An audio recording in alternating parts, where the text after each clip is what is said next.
World health organisation के मुताबिक डेक्सामेथाजोन नामी दवा को कोविड-19 से शदीद मुतासर मरीजों को ही देना चाहिए। बरतानवी साइंसदानों की तहकीक के मुताबिक इस दवा के इस्तेमाल से हस्पतालों में ज़ेर इलाज वायरस से शदीद मुतासर अफराद में 1/3 को फ़ायदा पहुँचा है।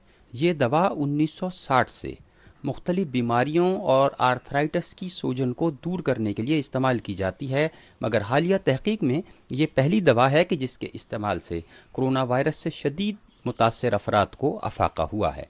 दुनिया भर की हुकूमतें इसके स्टॉक के लिए तैयारियां कर रही हैं, अगरचे तिब्बी माहिरीन के मुताबिक इसकी कोई कमी नहीं है। बरतानिया के हेल्थ मिनिस्टर मैन हैनकॉक का कहना है कि बरतानिया के पास इसका वाफर स्टॉक मौजूद है और इसकी 2,40,000 खुराकों का ऑर्डर भी दिया गया है।